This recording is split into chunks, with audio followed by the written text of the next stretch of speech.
우리 하나님을 사랑하십시다. 아멘.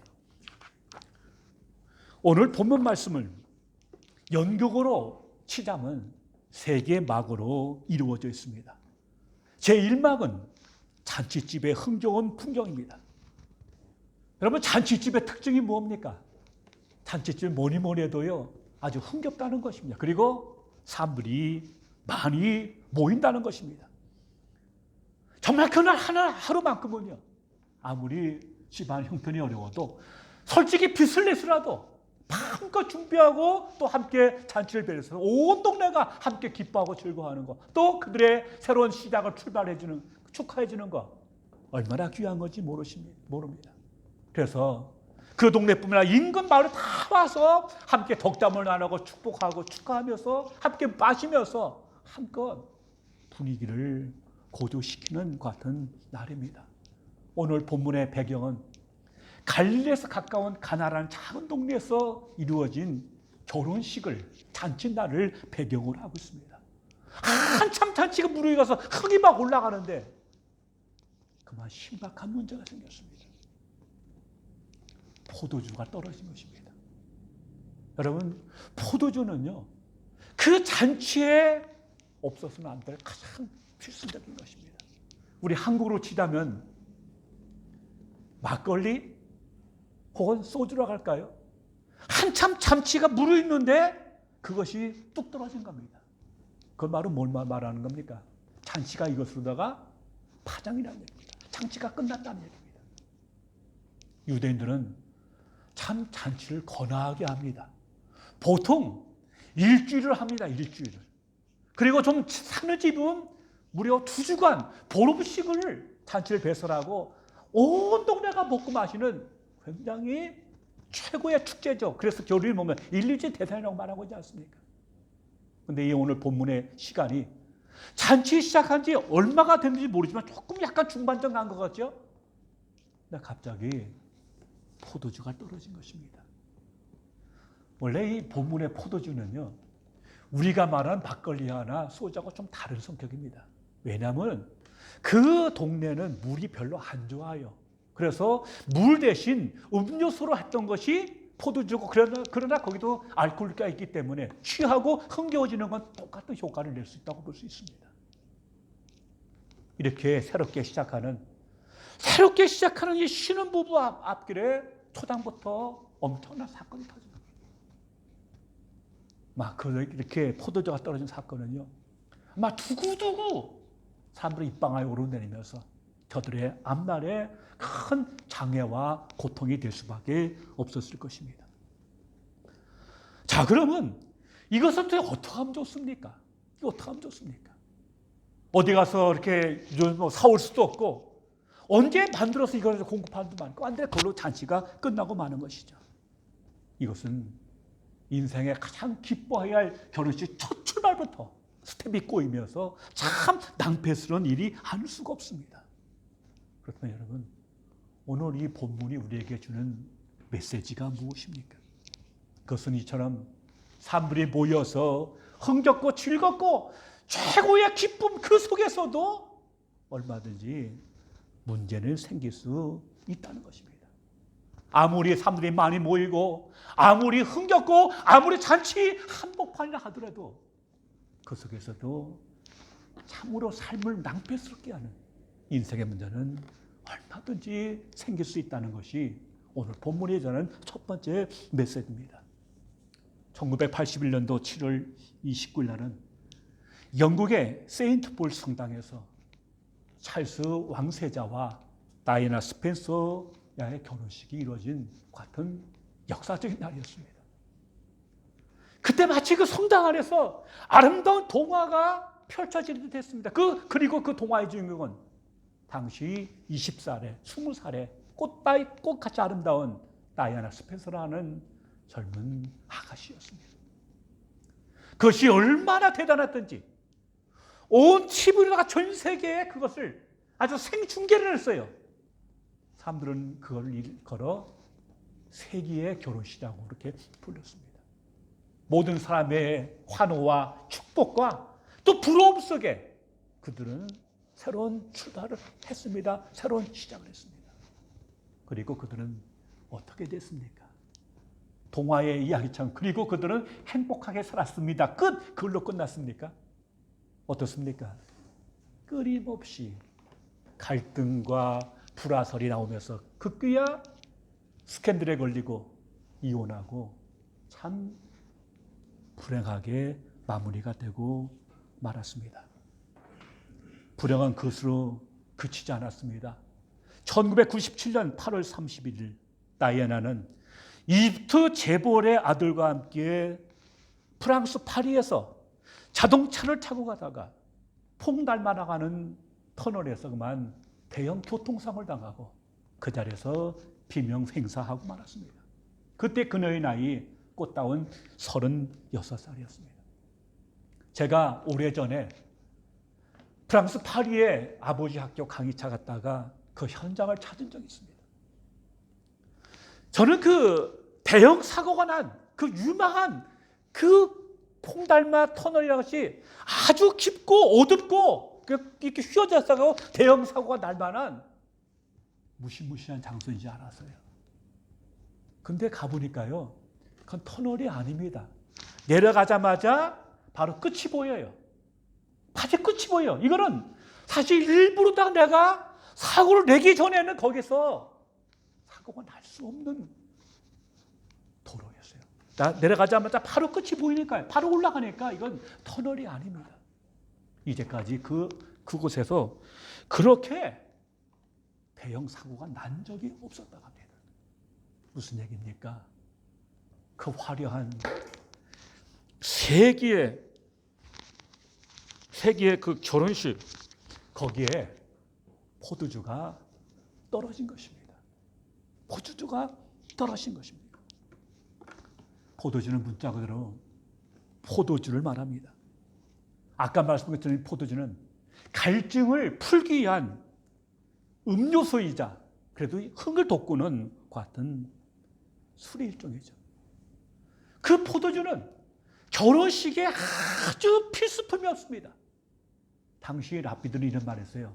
포도주가 없으면 기쁨도 없다. 그런 말을 할 정도였습니다. 그러므로 포도주는 여기서 기쁨을 상징합니다. 그러므로 여러분, 포도주가 떨어졌다는 것은 기쁨, 상실, 기쁨을 잃어버린 인생 삶의 현장에 대한, 현실에 대한 명징한 반응이라고 우리가 할 수 있습니다. 왜냐하면 포도주는 인생의 모든 기쁨을 상징하는 단어이기 때문입니다. 그렇기 때문에 가나 혼인 잔치에서 포도주가 떨어졌다는 것은 세상 물질 또는 우리가 추구하는 기쁨과 쾌락의 모든 것이 바닥나고 말았다는 분명한 한계가 있을 수밖에 없다는 것 같은 사실을 우리에게 그대로 드러내고 있는 것입니다. 그것은 돈으로도 안 되고 지위로도 명예로도 그리고 지식으로도 권세로도 어쩔 수 없는 인간 삶의 현장의 한계인 것을 우리가 볼 수 있습니다. 이걸 가장 잘 아는 사람이 누굴까요? 세상 누구보다도 부귀 영화를 들었던 솔로몬이 제일 많이 압니다. 솔로몬은 그 전도서에서 그 같은 그 마음을 발이 피력하고 있는데 여러분 한번 전도서 펴놓고요. 한번 쭉 소리에서 읽어보십시오. 그걸 읽으면 또 목탁 두드리면 안 돼. 불경 같아요. 헛되고 내가 사업도 해보고 안 해본 게 없어요. 눈이 보고 싶고 하고 싶고 다 해봤어요. 오죽하면 부인이 몇 명이에요? 부인이 1000명이에요. 어느 정도의 부와 권세를 가졌으면 부인 1000명을 거느리고 삽니까? 이 말은 뭐냐? 부귀영화의 최절정에 이 사람이 경험해본 겁니다. 그럼에도 불구하고 그에게 너는 해 아래서 나의 모든 수고가 바람을 잡는 것 같다. 헛되다. 여러분 바람 잡아봤어요? 잡아봤어요? 그냥 사라지고 맙니다. 인간의 기쁨, 쾌락, 어떤 명예 다 해봤는데 잡아본 것 순간으로 다 걸고 사라지고 마는 그 삶의 모습을 여기서 그렇게 설명하고 있습니다. 오늘 본문의 제2막은 이 사실을 어머니 마리아가 알게 됐어요. 어머니 처음부터 거기 와 계셨어요. 근데 보니까 벌써 이 포도주가 당황하는 모습이 수런수런하는 모습이 보이거든요. 확인해 보니까 포도주가 떨어진 거예요. 그때 어머니는 어떻게 합니까? 이게 누구 탓이냐, 누구 책임이냐, 누가 어떻게 이런 식으로 했어? 시비를 걸지 않고 다툼을 벌이지 않고 따지지 않고 분석하지 않고 조용히 예수님께 옵니다. 그리고 뭐라고 합니까? 오늘 본문에 그 3절 보십시오. 포도주가 떨어진지라 예수의 어머니가 예수에게 이르되 저들에게 포도주가 없다라고 넌지시 말씀합니다. 여기서 포도주가 떨어졌다고 말하지 않아요. 지금 막 혼례를 끼치고 기쁨 가운데 출발하는 저 신혼신부 저들에게 포도주가 떨어졌다고 해요. 포도주가 없다고 얘기합니다. 포도주가 주어가 아니고 저들이 주어입니다. 이 말은 뭐냐? 참 마리아가요 굉장히 섬세하게 그들의 입장을 배려하는 겁니다.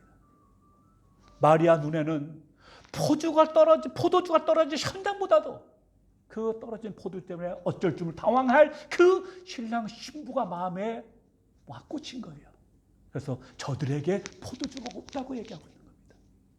단어 하나 차이가 굉장한 의미를 갖고 있는 거죠. 그렇게 와서 예수님께 부탁하는 겁니다. 왜 예수님께 부탁을 했을까요? 성경 기록에 보면 그때까지 한 번도 주님은 기적을 행하지 않으셨어요. 사실 여기서 예수님 어머니도 기적을 행하라고 등 떠밀거나 푸시하지 않으시고 단 한마디 저들에게 포도주가 없다라고 한 말씀하십니다. 여기에 대해서 주님께서 뭐라고 대답하십니까? 자, 4절 보세요. 예수께서 이르시되 여자여 나와 무슨 상관이 있나이까 내 때가 아직 이르지 아니하였나이다. 여러분 이 본문에서 무슨 단어가 마음에 걸립니까? 여자여. 이상하지 않습니까? 아니 어머니가 와서 넌지시 부탁을 하시는데 거기에 대해서 얘 엄마가 아니고 뭐요? 여자여. 왠지 거리감이 느껴지죠? 아니 엄마가 뭐 이제 여인이 뭐야? 근데요 오해하지 마십시오. 우리 말에는 그게 좀 생소하게 들려도 그 당시 헬라어에서 여자여인은 헬라어 귀네란 말인데 이 귀네란 단어는요 여성한테 쓰는 가장 존귀한 극존칭의 언어였다는 겁니다. 우리 이 말을 통해서 예수님께서 어머니를 상당히 존중하고 있는 것 같은 모습을 볼 수 있습니다. 그러나 뭡니까? 아직 내 때가 아직 안 됐다는 겁니다. 우리가 특별히 요한복음을 해석하는데 굉장히 중요한 단어가 뭐냐? 때입니다. 때, 시간. 주님은 당신 마음대로 들고 나고 한 게 아니고 반복되는 아직 내 때가 이르지 않았단 말이 계속 반복되고 있어요. 이 말은 뭡니까? 지금은 내가 메시아로서 내 정체성을 드러내고 그걸 보여줄 그런 기적과 표적을 할 시간이 아니라는 겁니다. 다른 말로 하면 나는 이 잔치집에 포도주 해결하려고 온 사람이 아니라는 뜻입니다. 무슨 말입니까? 정중하게 어머니의 부탁을 거절하신 거죠. 거절하신 거죠. 그때 어머니 마리아는 어떻게 반응합니까? 5절 보세요. 그의 어머니가 하인들에게 이르되 너희에게 무슨 말씀을 하시든지 그대로 하라. 주님은 정중하게 아직 내 때가 아닙니다. 난 할 수 없습니다. 라고 정중하게 거절한 거죠. 근데 마리아는 거기에 대해서 다른 반응을 일체 보이지 않고 단지 하인들한테 저분이 무슨 말을 하시든지 그대로 하라면서 딱 그 말을 해요. 놀랍게도 다음 구절 보시면요. 예수님께서 하인들한테 말합니다. 자, 7절 보세요. 항아리에 물을 채우라. 이 항아리는 뭐냐면 그 유대인들은 항상 그 손가발을 굉장히 닦는 걸 중요하잖아요. 그러니까 항상 본인이 밖에 나갔다가 외출했다가 집에 들어갈 때도 씻어야 했고 손님이 오면 당연히 물을 내줘서 손가발을 닦게. 그래서 늘 입구에는 그 정결 의식을 위한 항아리에 물이 있었어요. 이게 약 75에서 100리터 들어간 큰 건데 이게 6개가 있었어요. 주님은 그걸 보시고 저 항아리에 아기까지, 꼭대기까지, 입구까지 물을 채우라고 합니다. 그러니까 놀랍게도 하인들이요, 그대로 해요. 여러분, 그 당시에는요, 수도가 없던 시절입니다. 집집마다 우물이 없었어요. 겨우 동네 어귀에, 동네 중앙에 있는 공동 우물이 전부였어요.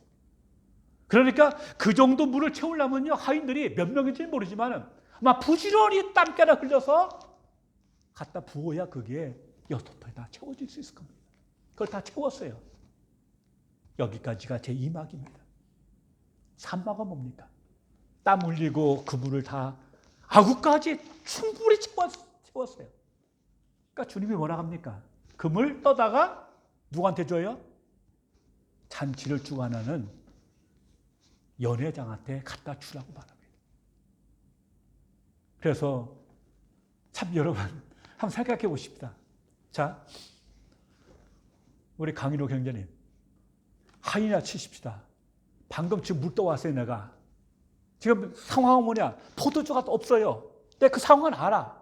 근데 그 포도주가 떨어진 상황에 물 갖다 좀 주라는 겁니다. 어떻게 하시겠어요? 어떻게 하시겠어요? 예? 이건 지금 물이 떨어진 상황이 아니에요. 포도주가 떨어진 상황이 물 갖다 주라는 겁니다. 맹물을. 근데 놀랍게도요, 하인들은 군말 안 묻혀요. 그대로 갖다 줍니다. 그 물을 연회장이 딱 시음을 하고 나서 뭐라 합니까?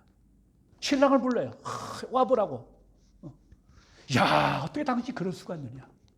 보통은 처음에 좋은 술 내놓고 좀 이렇게 얼큰하게 돌면은 뭐요? 그 다음에 질 나쁜 거를 내놓잖아요. 근데 어떻게 당신이 이제까지 이 좋은 술을 이제 내놨느냐? 야, 어떻게 그렇게 준비를 뭐요? 잘했느냐 하면서 한껏 흥겨워갖고 신랑을 치하하는, 칭찬하는 장면이 본문에 나와 있습니다. 그리고 되어진 모든 사건을 보면서 제자들이 예수님을 믿었다고 하는 것이 오늘 본문의 이야기입니다. 오늘 본문은 요한복음의 2장에 의하면 예수께서 행하신 첫 번째 표적이라고 그렇게 말씀을 하고 있습니다. 그럼 여러분, 이 표적이 어떻게 가능했습니까? 오늘 이 사건이 주는 메시지가 무엇입니까? 무엇입니까? 첫째는 오늘 포도주가 떨어진 잔치날 현장에서 문제를 해결할 수 있었던 것은 그곳에 누가 계셨기 때문이다? 거기에 예수님께서 계셨기 때문입니다. 자, 1절 2절 보세요. 사흘째 되던 날 갈릴리 가나에 혼례가 있어 예수의 어머니도 거기 계시고 예수와 그 제자들도 혼례의 청함을 받았다. 청함을 받았다는 거예요. 그 현장에 포도주가 떨어져 낭패를 겪는 그 신박한 그 현장에 예수께서 거기 계셨어요. 예수께서 거기 계셨기 때문에 오늘 이 어려움이 해결된 줄로 믿습니다. 그럼 여러분, 또 하나의 메시지는 뭡니까? 인간의 능력이, 인간의 힘이 다하는 데서부터 하나님의 능력이 시작된다는 사실입니다. 그렇지 않습니까? 포도주가 넉넉했으면 예수님 뭐 이렇게 하실 일도 없어요. 그냥 기분 좋게 먹고 가면 돼요. 그러나 최선을 다한, 인간의 최선을 다한 그 결혼식장에 포도주가 떨어졌기 때문에 오늘 이 역사가 일어나게 됩니다. 우리가 최선 다해도 그것이 마지막 인간의 노력이 다하는 그 순간부터 뭡니까? 하나님의 능력의 역사가 가능한 줄로 믿습니다. 어떻게 가능했습니까? 예수님께 하나님의 능력이 임했기 때문입니다. 어떤 능력입니까?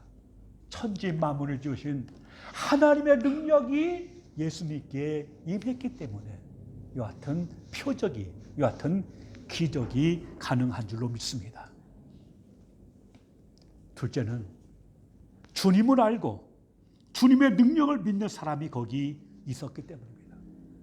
아무도 예수님 누군지 몰랐어요. 첫 번 기적을 행하지 않을 제자들도 까마귀입니다. 까막눈이에요. 누구도 예수가 누군지 몰랐어요. 단 한 사람 알았어요. 누굽니까?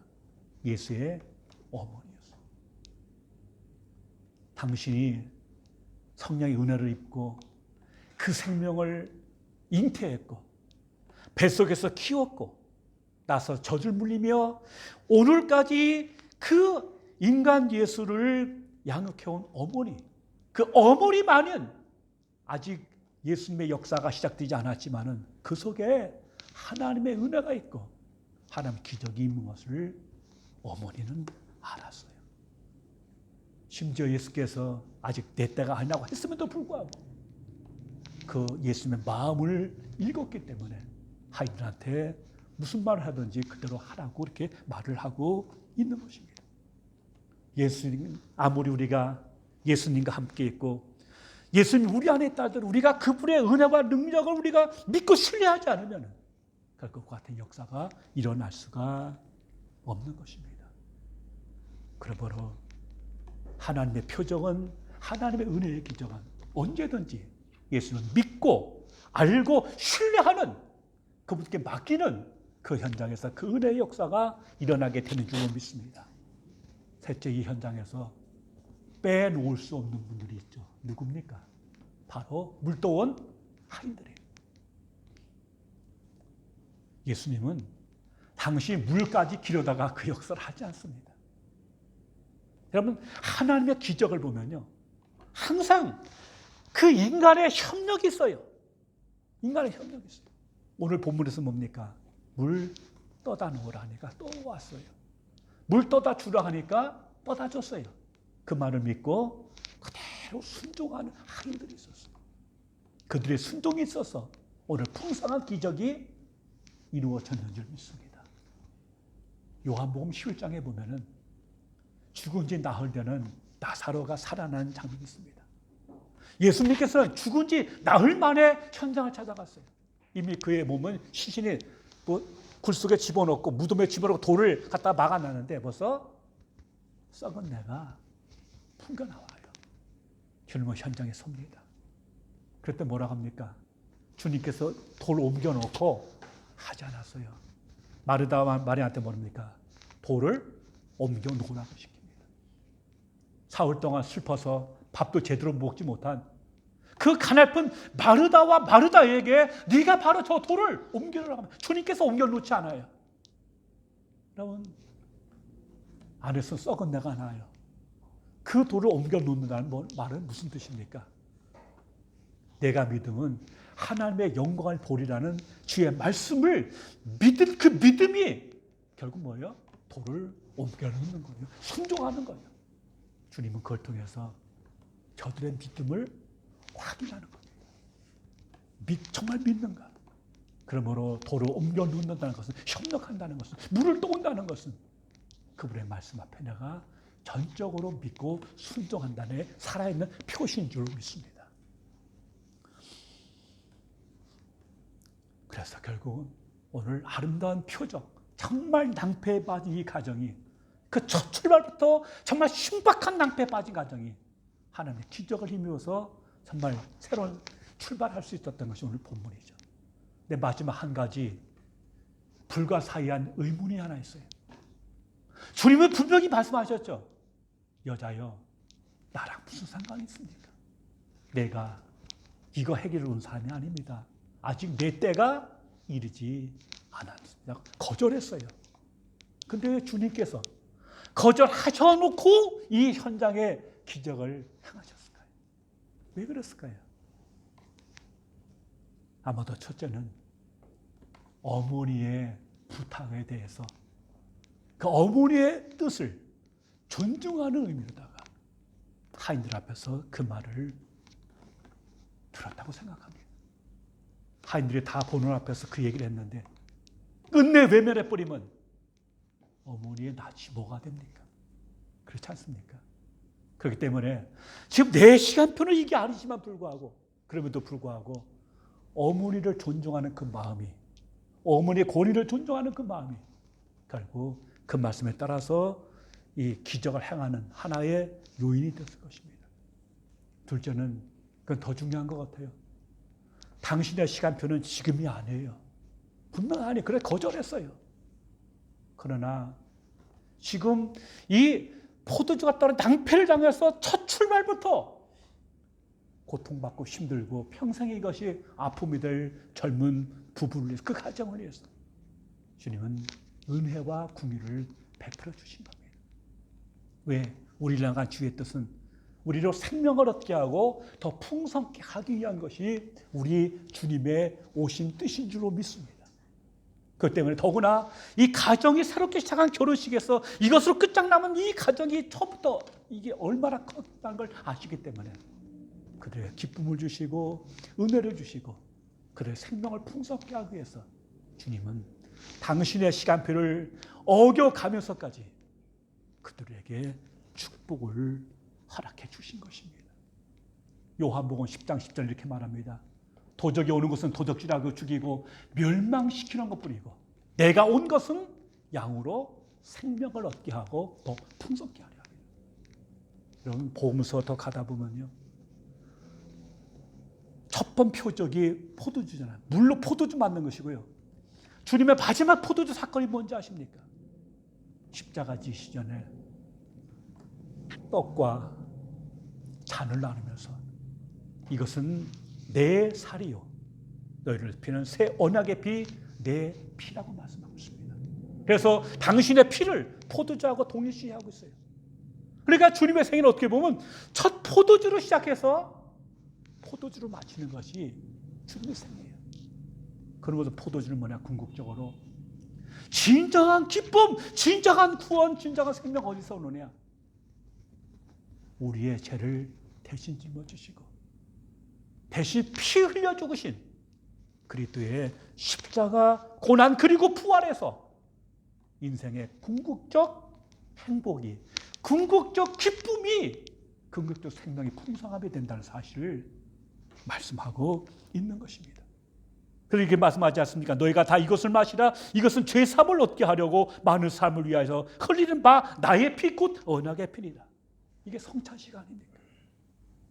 여러분, 주님은 이 땅에 오셔서 물로 포도주를 만드는 첫 번째 표적을 행하셔서 우리에게 생명을 주셨고 기쁨을 주셨고 궁극적 생명과 기쁨을 위해서 십자가 지시 전에 마지막 만찬에서 포도주를 당신이 우리를 위해서 흘리는 구원을 위한 피라고 설명하시면서 그걸로다가 이 땅에서의 모든 것이 마무리되고 있는 것입니다. 그러면 우리는 이 기쁨, 이 생명, 솔로몬이 그 근본바로 할 수 없는, 왜 그런지 아십니까? 우리 마음 가운데 영원을 사모하는 마음이 있기 때문에 그것은요 하늘의 것 같지 않으면 사람 걸로 채워질 수 없거든요. 바로 그것을 위해서 영원한 기쁨을 위해서 우리를 위해서 당신의 보혈 곧 포도주를 흘려 보내 주신 줄로 믿습니다. 바로 이 사랑 때문에 이 마음 때문에 시간표 어기면서까지도 그들 위해서 축복하셨고 이것을 제자들이 보고 믿었다고 말씀하고 있습니다. 여러분 그렇게 오신 예수님이 바로 이번 주 우리가 맞이할 크리스마스입니다.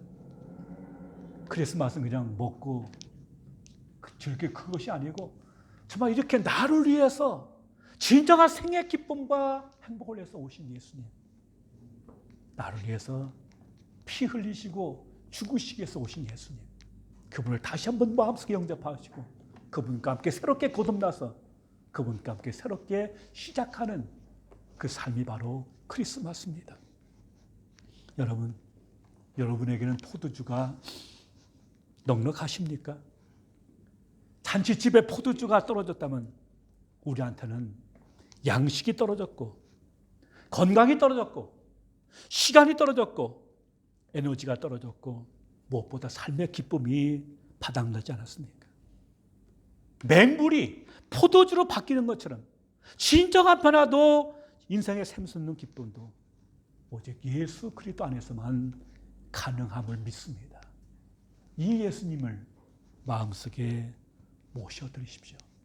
그리고 그분이 무슨 말씀을 하시든지 그대로 따라함을 통해서 생명을 얻게 더 풍성이 없는 생명의 역사가 넘치게 되시기를 주님의 이름으로 축원합니다. 기도하겠습니다. 아버지 하나님 감사합니다. 맹물 같은 인생, 진정한 기쁨도 행복도 모른 채 순간적인 것에 끌려다니는 우리를 위해서 영원한 기쁨, 영원한 생명, 영원한 행복, 영원한 구원을 위해서 우리 가운데 오신 주의 사랑과 은혜에 감사합니다.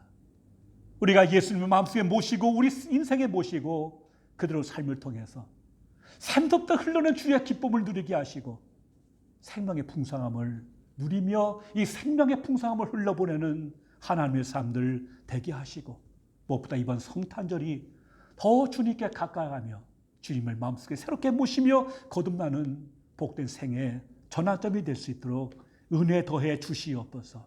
예수님 이름으로 기도하옵나이다. 아멘.